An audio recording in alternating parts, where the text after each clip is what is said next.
इशरत जहां केस के संबंध में जो एफिडेविट बदली गई है उस पर कॉलिंग अटेंशन श्री निशिकांत दुबे, श्री कलिकेश सिंह, श्री अनुराग ठाकुर, श्री सत्यपाल सिंह और श्री किरीट सोमैया के द्वारा एक ध्यानाकर्षण प्रस्ताव लाया गया। लेकिन इस पर जो भी हमने अपना उत्तर दिया है, आप मेरे यही स्पीकर की तरफ ही देख के बोलो, वो तो होता है, मेरे कान में नहीं जाती आवाज तो आपके कान में। अध्यक्ष महोदय, इस संबंध में जो कुछ भी मुझे कहना था वह मैंने अपने स्टेटमेंट में पूरी तरह से स्पष्ट कर दिया है। लेकिन मैं इतना ही कहना चाहता हूं कि अध्यक्ष महोदय, आतंकवाद से केवल भारत देश ही ग्रस्त नहीं है, बल्कि भारत आतंकवाद से सारा विश्व इस समय प्रभावित है। इसलिए कभी भी आतंकवाद जैसे मुद्दे पर अध्यक्ष महोदय राजनीति नहीं होनी चाहिए, यह हमारा मानना है। लेकिन जहां तक इशरत जहां केस का संबंध है, मैं तो यह मानकर चलता हूं, चाहे इशरत जहां केस का प्रश्न हो अथवा अन्य कोई दूसरा इस प्रकार का आतंकवाद से जुड़ा हुआ यदि कोई प्रश्न हो, उस पर किसी भी सरकार के द्वारा कोई फ्लिप फ्लॉप नहीं होनी चाहिए। लेकिन मैं दुख के साथ कहना चाहता हूं कि इशरत जहां केस के मामले में पिछली सरकार के द्वारा फ्लिप फ्लॉप हुआ है, यह कहने में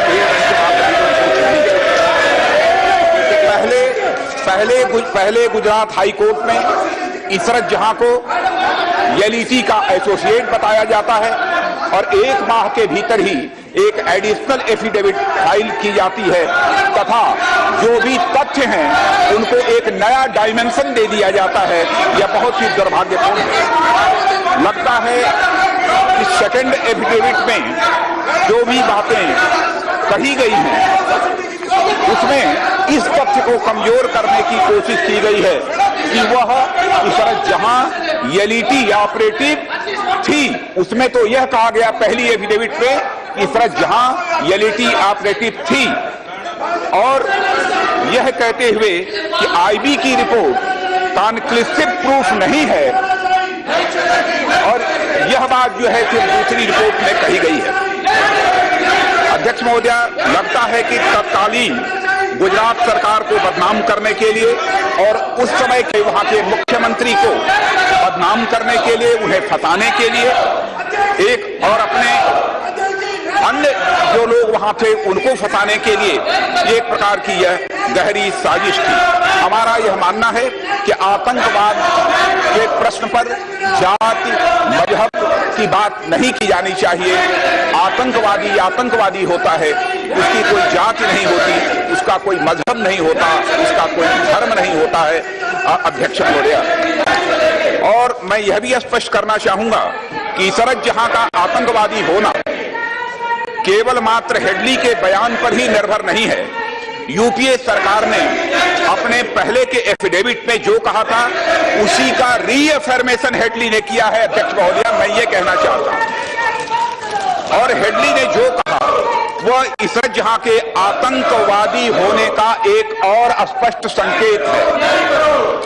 जहां तक अपनी सरकार का प्रश्न है, मैं एनडीए सरकार की तरफ से स्पष्ट करना चाहता हूं और इस सदन को भी, सारे देश को भी आश्वस्त करना चाहता हूं कि आतंकवाद के ऊपर हमारी सरकार किसी भी प्रकार की कोई राजनीति नहीं करेगी।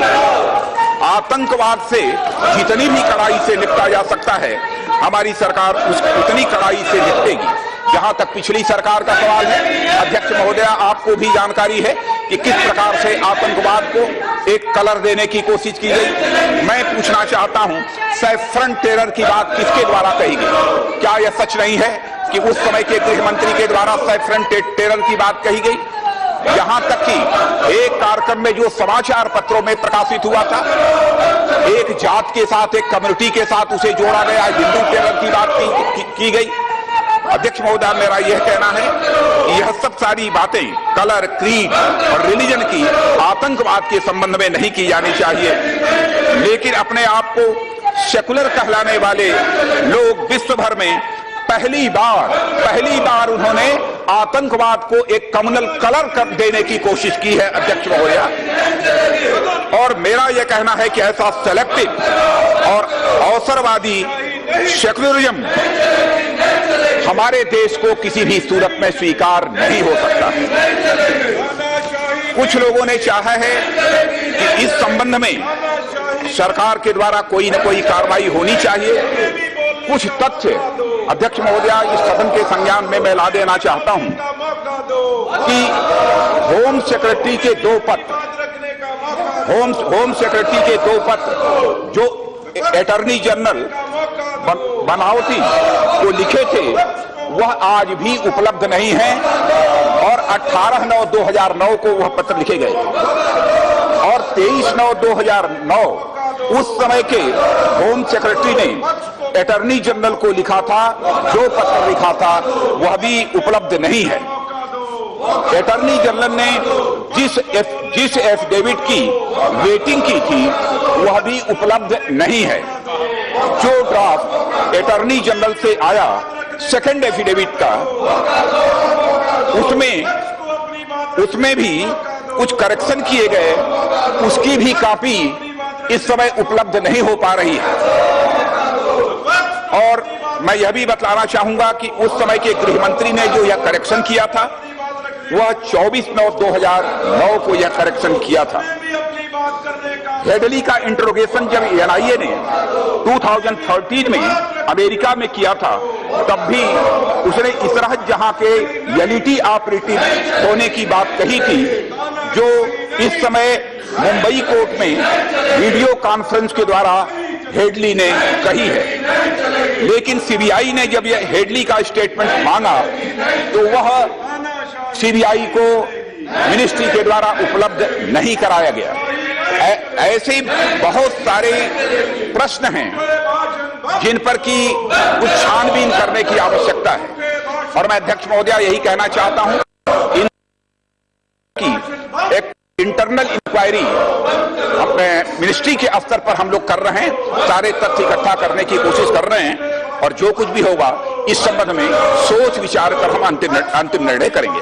एक महिला रोटी बना रही है और बच्चा जो है ना, ड्रॉवर्स होते हैं जहां हम बर्तन रखते हैं छोटे छोटे, उसमें बच्चा बिठा दिया है जो बैठने वाला बच्चा है। और मैं देख रही थी कि वो कैसे रोटी भी बना रही है, कैसे बच्चों को भी पाल रही है, संभाल रही है। तो महिला जो होती है ना, वो छोटी छोटी चीजों को लेके सब बहुत अच्छा मैनेजमेंट कर सकती है।